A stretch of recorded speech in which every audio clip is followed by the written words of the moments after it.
The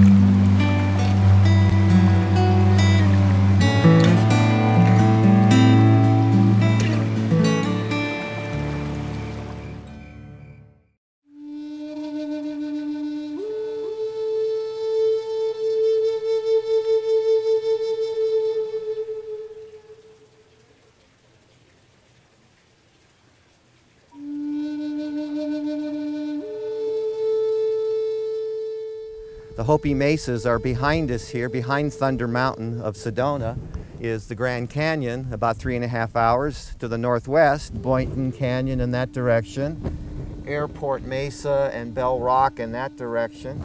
And Cathedral Rock.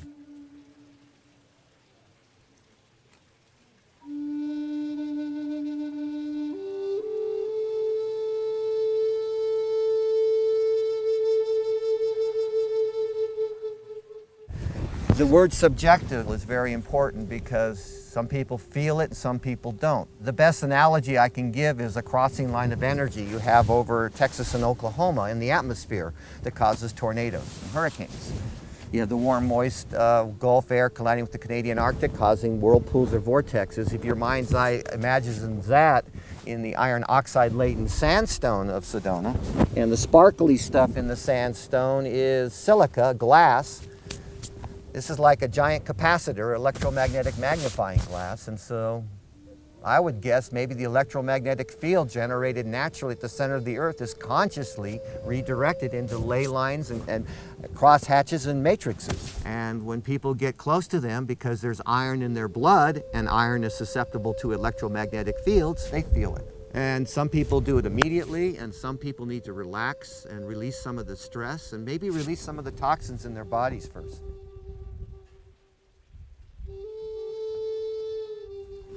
This is what we came from the earth to build our physical form. The spirit source, we're all the same. It's just a matter of God provides, humanity divides. Why separate ourselves from the whole earth? We all come from the same spirit source, I believe.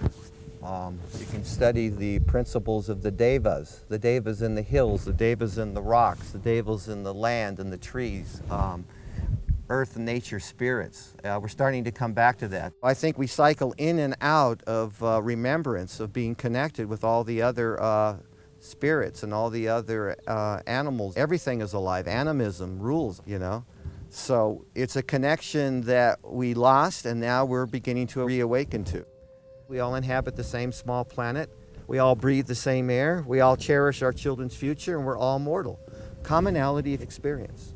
So it's just a matter of remembering who we are and releasing the hate and the fear and putting in love. Both the ape and man are from Earth. We have the same mother.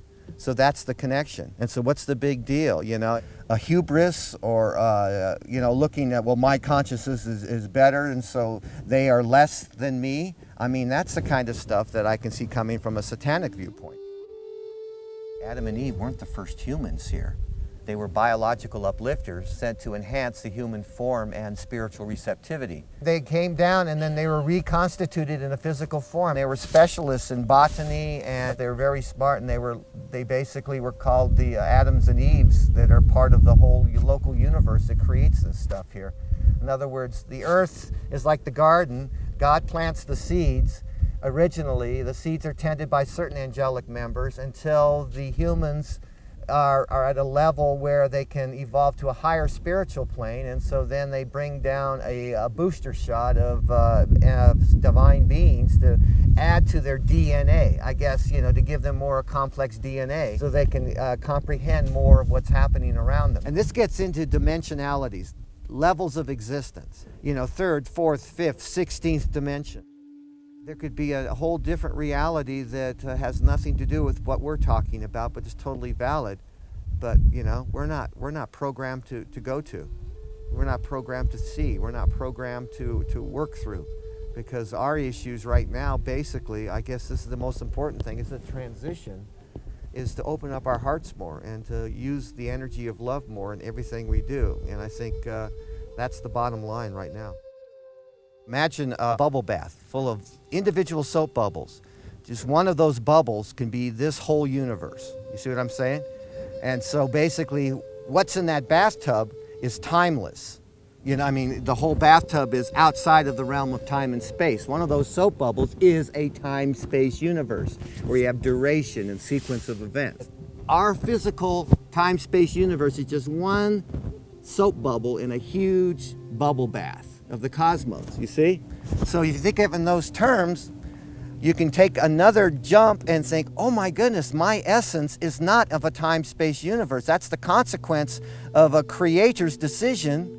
And the creator's decision is part of me because I am part of God, as Jesus says in John 10:34. Don't you know it is written, ye are gods? That's from Psalms 82.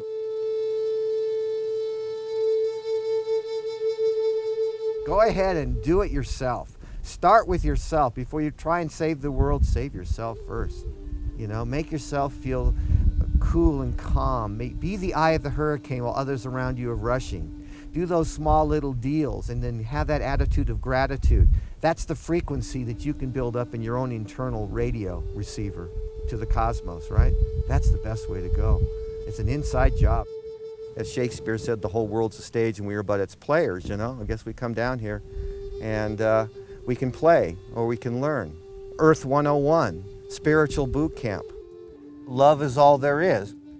Sacrifice yourself to a bigger cause, and then you'll find that you'll get your reward, and the reward will be an increased consciousness awareness of God's love.